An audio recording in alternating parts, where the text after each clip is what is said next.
The insulin just isn't working. Why is this so hard right now? Why is my blood sugar not coming down? Which is the typical exasperated feeling. It's recall. When was the last time you took insulin? Because if you still have insulin on board, I'm sorry, but you've got to be patient, especially if we're working with insulin resistance. I always wanted a device that I could just stick on my body and it would read me. That would have made life so easy, because when you're active or you're busy, no matter your lifestyle is just a little bit busier, you're on the go, you could be testing 10, 12 times a day on your fingers and they get sore. And that is part of that quality of life thing with diabetes. It can be really taxing. Hello, welcome back to the Green Glow Pod. Feels good. Feels like a good day. Nice to be back in it. Well, tell me why, Kylie, because you did something that I didn't get to do, and I'm a little bit jealous, and I want to hear about it. We are still feeling all of the amazing feels from being at the Holistic Holiday at Sea. And we were on this amazing cruise that took us to foreign lands. Just kidding. We went to some places in the Caribbean and it was beautiful. We had a beautiful, beautiful time. And it was this amazing plant-based cruise that, well, it's part of the cruise. It's a group of people that get together, and this organization has been hosting this cruise for the last 19 years. And Cyrus was invited to be a presenter at the on this event this year. And it was just so much fun. We had a fantastic time. Tons of people it was so great to be connecting with people who were interested in their health. We talked about insulin resistance. Cyrus and I actually had a chance to present together for the first time, which was just so magical. And just really exciting to, be able to talk to people and share with them the types of successes that people have within our program. And that was really exciting. But we had a nice vacation out of it. And also we were just talking with so many people about what we do and how we accomplish the amazing success stories that we share. And hopefully we inspired some people. So they do this every year. Next year is the 20th year anniversary of this event. And this year, the speakers, in addition to Cyrus, there were some amazing speakers talking about things like cancer, and it was all plant-based or vegan-minded. So you had Dr. Barnard was there, and Dr. Greger, and people talking about cancer and anti-aging and gastrointestinal, like GI health and microbiome. And oh my gosh, there was one woman who was doing this anti-aging face yoga, and I was like, all about that. I was like, yes, please. I want to do that. So we sat in this conference room. We were like there was like 200 people there, and we were all doing this lymphatic massage in our faces. And it was really fun. The whole event was just amazing. And if you're interested in a getaway where you're going to be fed, 100% plant-based vegan foods, options for SOS free, I'd say, there were definitely options for that, which was nice to see on the menu.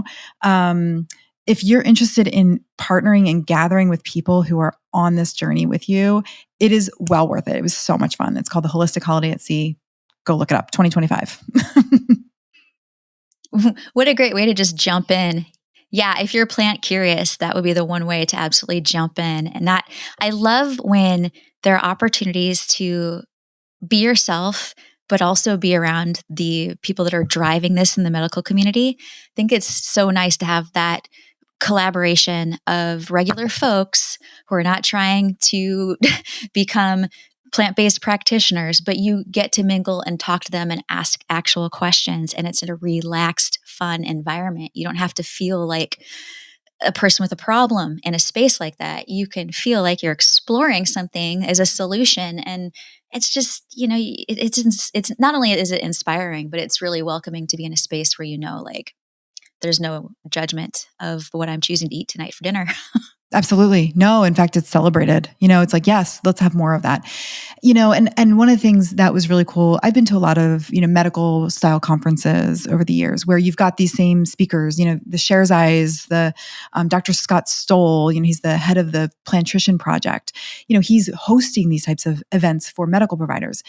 This was geared for the social, this was not for healthcare providers. I mean, of course there were healthcare providers there, but this was really geared for general population of people who are looking to better their health and better their lives and make improvements. And it was just so satisfying to be there and celebrate that with people. You know, we were having meals, like every meal we were eating with new people and just sharing our stories and hearing theirs. And it was a really incredible experience. So different. And I've never been on a cruise before. It was my first cruise and I loved it. It was just so much fun. And, you know, well, I would love to see, you know, more people from the Mastering Diabetes community joining. And that would be amazing especially if we end up getting invited back for next year. That would be so much fun to celebrate that with our community. So Sure, there's not a anyway, bad view from no, any the balcony. place. Oh my goodness. It was great weather. I mean, beautiful. Yeah. Really, really, really nice. And so yeah, that's the energy that I'm bringing to the table is just like, whoo, I'm still like feeling the vibes, right? The high vibes of just connection. And we haven't done an in-person event like that in so long, you know, obviously with all the things going on in the recent years. This is the first time I've been in an in-person event with that many people. It was 1,500 people as part of this event. And it's just it's like soul food, you know, it's like really good to just be with people who are on this same, like you said, connecting in similar ways. So Yeah, health revival. That's such a great idea. I've got a client who's taking a weekend where she goes out to the country, out of the city for the weekend. And it couldn't have come at a better time. It's kind of this adventure thing that goes on in the country that she lives in. And there's a number of sites where they get people out into the trees, and they get people out into there's like lazy rivers and things that they've kind of built within the property that they have. And it couldn't have come at a better time to reset and breathe and prioritize and let the things go that you can't control. That's what we talked about. And as she was describing what she was doing, and thought it was super cool. And it reminded me, yeah, I live in the middle of a busy city, and it reminded me like, I need to get out and get my hands in the dirt just as much as anyone. or the sand, Kylie. or the sand, wink, wink.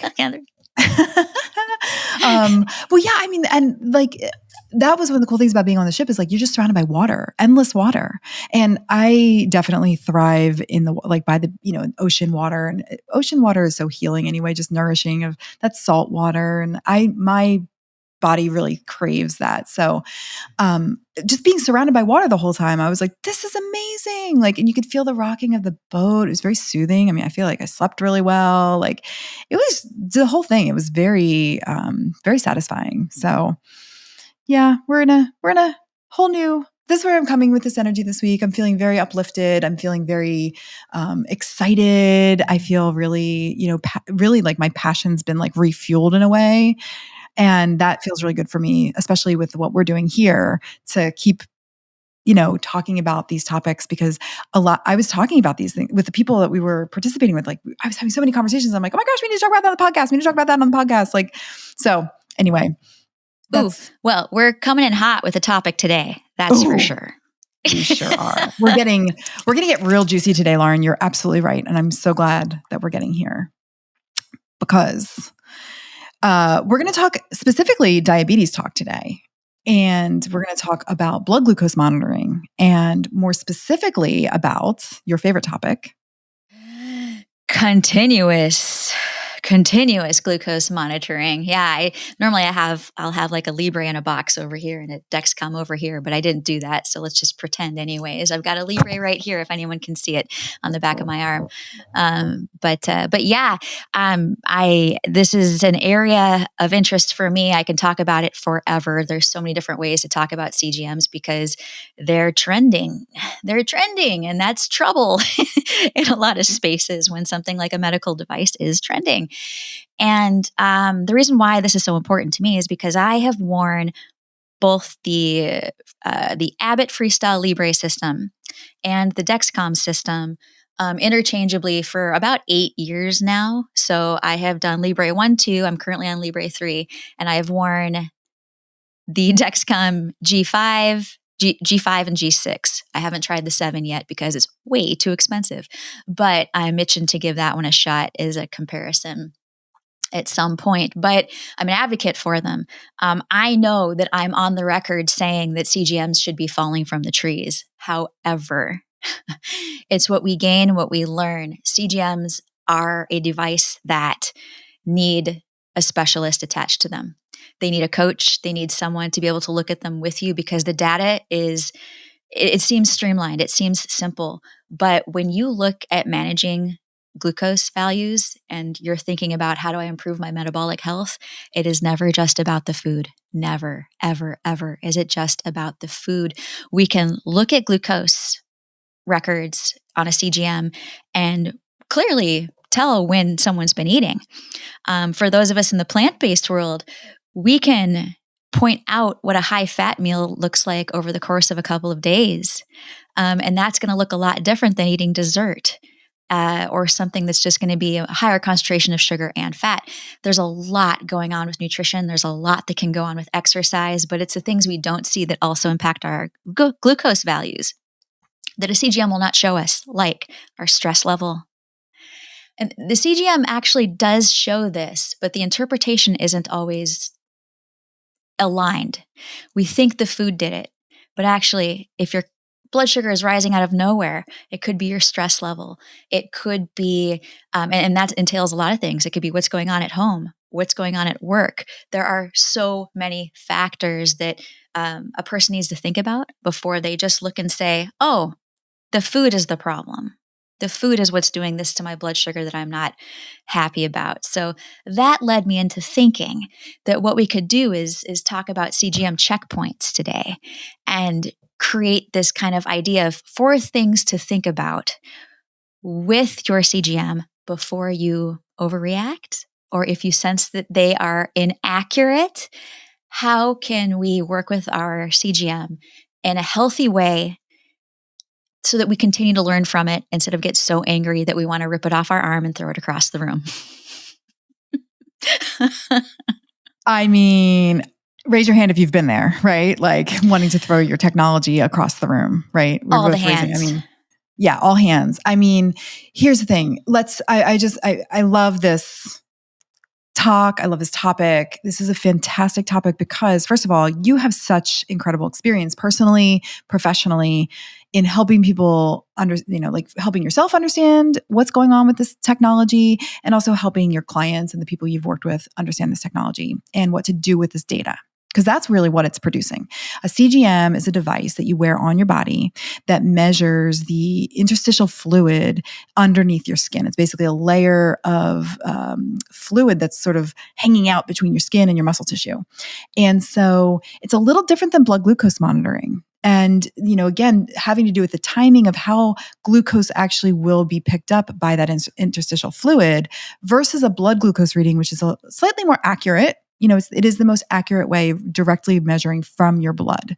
But for people who are monitoring their blood glucose regularly and frequently throughout the day, a continuous glucose monitor can be very beneficial in tracking and trending data points throughout the day without having to constantly stick your finger. And so when it's used together in combination with, like you were saying, a coach or somebody who can understand or teach you how to interpret that data, can be very insightful. You can gain a lot of really valuable information about your body's response to the activities that you're performing throughout the day. No, I'm nodding and listening to all of the coaching that goes alongside with it. I was just thinking how I have worn this because the benefits outweigh the cons. The pros outweigh the cons with glucose monitoring. But I have a collection of years of experience in making my own mistakes, also in being overreactive, in deciphering the information in a way that, oops, is what I said an hour later.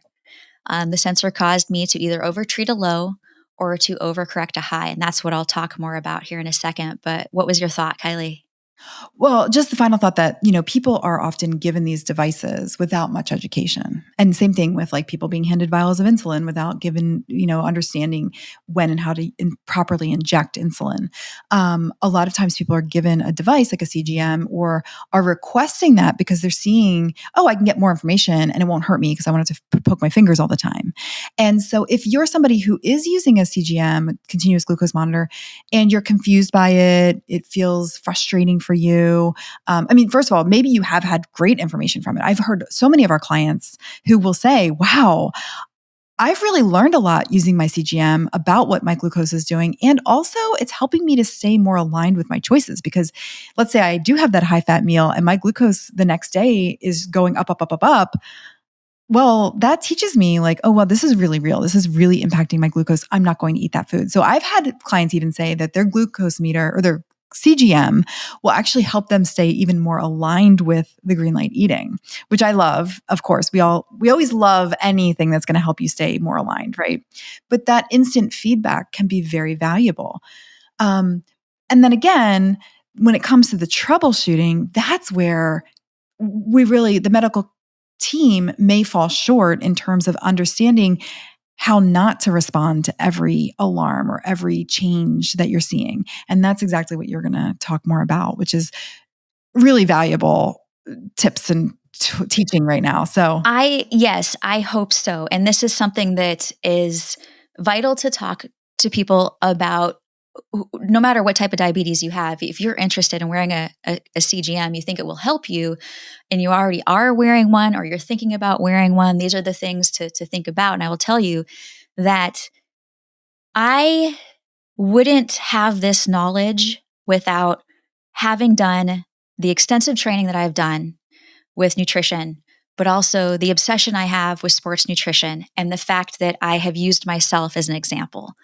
It really does take a brain in a few different areas to be able to help people work through exercise and glucose management on a CGM because you're looking at your data 24 hours and then a collection of weeks adding up to that. There is so much happening there that the sports nutrition side of my brain has really helped me understand it better. And it's also why I really have a good time working with athletes because it's just really fun to see the effect of that. And before I came to Mastering Diabetes, I was desperately looking for a study that would look at CGM with plant-based nutrition specifically, because at the time I had a couple of clients that were had never been introduced to plant-based nutrition, but were really unhappy with their A1C level and they had type 2 diabetes. And so, of course, I'm pitching them high fiber and I'm saying, what do you think about this? We want to give this a shot. And they both had CGMs on. And I'll tell you, what they learned was priceless. And I loved it because I could sit back and say, how'd you eat this week? And what did you learn about this? And I would have people say, I couldn't believe how my blood sugar reacted after I ate steak versus oats and berries that I had for breakfast in the morning. It was incredible to see them notice this because those were the things that we were tracking. So just a little, a plug towards what people can really pick up on and the differences between high fiber, slow absorbing foods that are there to reverse insulin resistance versus what we know about high saturated fat foods. The CGM can teach us incredibly valuable information. So with CGM checkpoints, I'm going to throw out something just obnoxiously nerdy. And I hope people get this. I know not everyone has heard the song, but I'm pretty sure like 99% of humans know the tone of this. So, wearing your sensor, if you suspect inaccuracy, here's an idea. Stop, calibrate, and listen. Now you can think of where the song is coming from. Ice, ice, baby. Okay, you got it? All right. So anyway, stop, I love that calibrate, DJ and Lauren listen. is coming back. No, DJ Lauren is I going to haven't spit even us some taken a vanilla class ice. yet. Oh my gosh, I haven't even taken a class yet. Okay. Don't even go there, Kylie. You're prepping. I'm only musical in my ears. Okay. No skills. So the reason why I can make it cute like this is because what I'm saying is calibrate is check in. Calibrate means let's get the old fashioned glucose monitor out and check our finger. Let's do the finger stick and make sure. And the listen is listen to yourself. And the reason why we need to listen to ourselves is because we're the ones making the decisions. And so here are 4 things to think about to help us in the event that we become too reactive and get ourselves into a situation that the sensor drove us into. We don't want the sensor to run our lives. We want to manage that. So, when to test your glucose, right? Like we need to be able to make these healthier decisions. Something to look out for. First thing is when to test your glucose. Something I call phantom highs. Yep, phantom highs. If you haven't eaten for 3-4 hours and at random, your blood sugar is just scaling. You're just going up, going up, going up, and you're asking yourself, what the heck? How did this happen? You're immediately finding yourself to get frustrated. That is a moment when you may want to get the glucose monitor out and test your finger. Validate what is happening. But also, here's another thing, stop for a moment. This is the listening part. Are you stressed? Are you at work? Is something upsetting you? Are you in traffic? What is happening externally? Something else that doesn't relate to food is affecting your blood sugar in that moment. The other things that you might see on a CGM are just the words HI, which gets above like 400, or low, LO, getting below like 40, 45, 50, which is not a safe place to be in. If you're seeing this, but you're without symptoms, absolutely test your finger. You've got to know what is going on before you become too reactive. You do not want to take too much insulin, and you do not want to have to eat. Force yourself to eat when you're not hungry. That actually gets into those spaces that drive us into having a really tough relationship with food, is forcing, here she comes. Here comes the kitty right when I'm in the middle of this. There's a cat. Okay. All right. So then I know she's like, take me outside now. So the second one we have, recall your last meal and insulin timing. And the reason why you want to do this is we have moments when it seems like the medication's not working. The insulin just isn't working. Why is this so hard right now? Why is my blood sugar not coming down? Which is the typical exasperated feeling. It's recall. Really, when was the last time you took insulin? Because if you still have insulin on board, I'm sorry, but you've got to be patient, especially if we're working with insulin resistance. If insulin resistance is a factor in your physiology, it will take more time for for your insulin to work your blood sugar down. It takes more time. So if you're within the active window of when insulin is doing its thing, if you're within 2 to 3 hours, give yourself a bit of patience here and see if you do start coming down. But by all means, test your finger and see, how far off am I? The CGM manufacturers will tell you that plus or minus 20% is acceptable. So you can expect that. From your blood level. So plus or minus 20% from what your blood level is. So again, because the CGM is monitoring a different fluid inside your body, that means that basically what they're allowing for is that if you were to test your blood at the exact same time, there's going to be a 20% plus or minus difference, and that's acceptable. And won't always be the case, but it could be, and that possibly, and that the blood testing would be the more accurate thing to make a decision on at that point. Yeah, if you need to make that decision, certainly, the higher you are, clearly there's probably going to be a correction dose that would be necessary no matter what.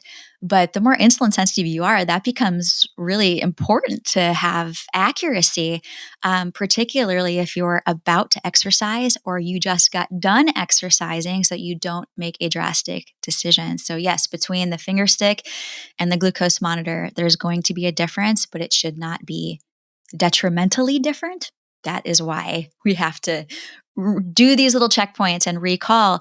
So the biggest one here with the third one is avoid overcorrections. It's known in the insulin dependent world as the rage bolus.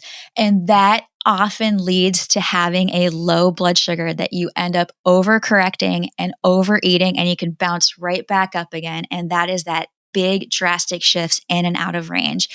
Everyone with type 1 has gotten themselves into this. We overreact. We get ourselves into trouble. So you have to start thinking beyond, what's happening here, and test your fingers to make sure you don't overreact. Now, insulin sensitivity, it doesn't happen quickly for everyone. It doesn't just boom the next day. everything is clear. I need less insulin. My numbers are perfect. There is a process to work into with that. And the one of the most noticeable things that I'll mention here within these checkpoints is that sensors like tight variability. They like when your glucose is in range. They like when you kind of just stay within 100 and 150. The technology doesn't want to have to work hard.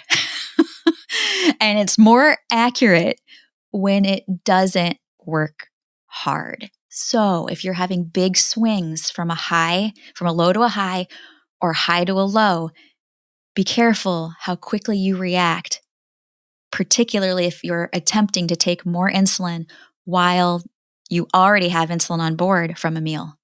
If you start stacking up on that insulin, you're going to have a hard drop more than likely. And the fourth one is with insulin resistance. And I kind of mentioned this already, but it can take more time for a correction dose to start dropping a really high number. And it may not even be that high of a number, but if you needed insulin to work with it and you have resistance in those cells, they have to work harder to get insulin in there, and it takes a little bit more time.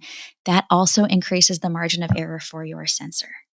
So these are the things to think about. And I know it's loaded, but they can become a pattern. You can end up seeing and checking in with yourself and realizing, boy, I do stack insulin. I do have rage boluses and I do go low and I do have to treat them. And right there is that's the stop, calibrate, and listen moment. I love that. Stop, calibrate, and listen. I mean, it's a great check-in point. And this is whether or not you're injecting insulin.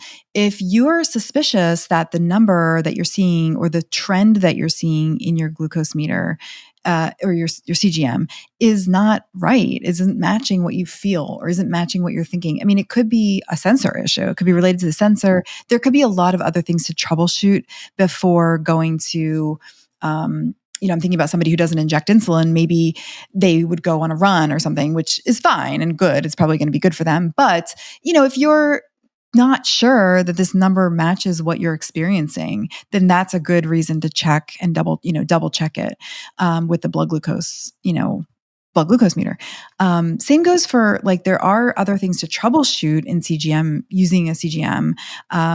If you're having lows that you think are inaccurate, it could be, again, sensor placement. It could be compression.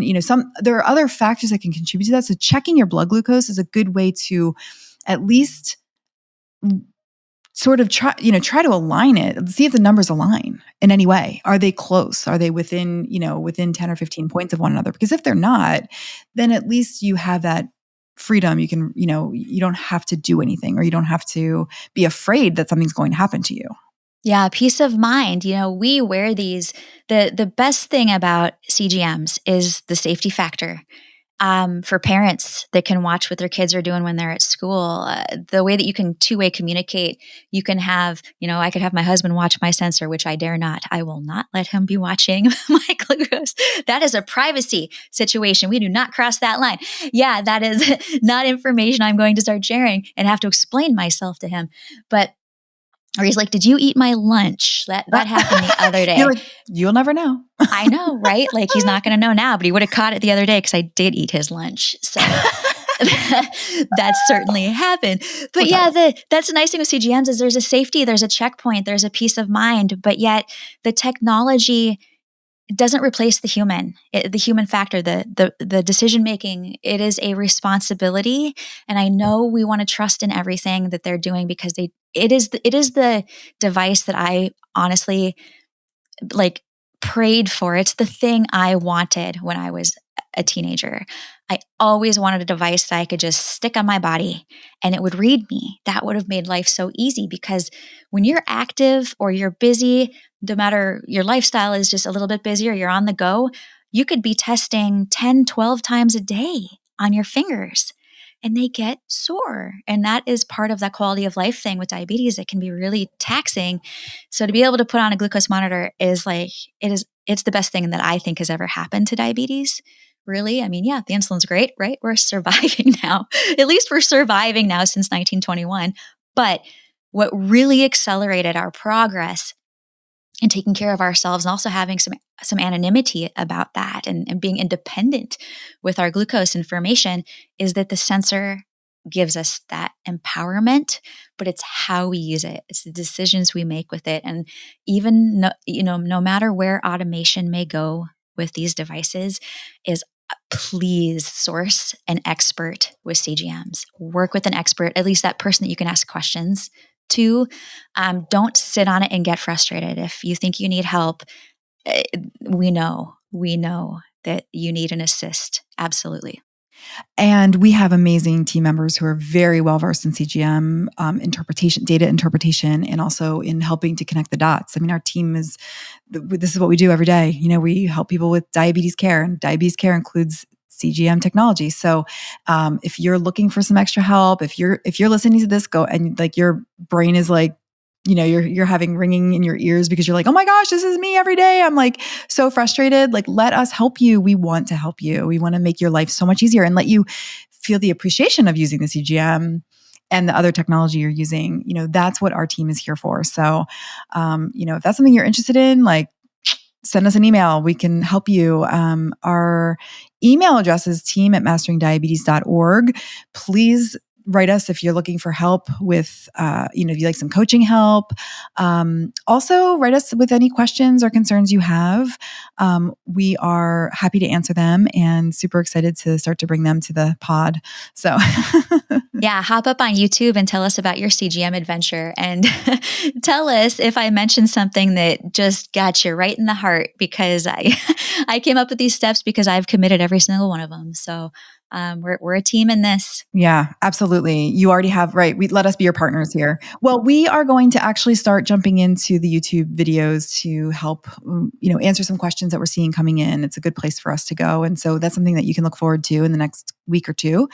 And also, this episode is going to be followed up with a part 2, and we're going to have a surprise guest on the next episode. It's going to be the CGM part 2 talk, and we're going to talk real life with somebody very special. We think you're really going to like to hear from this person.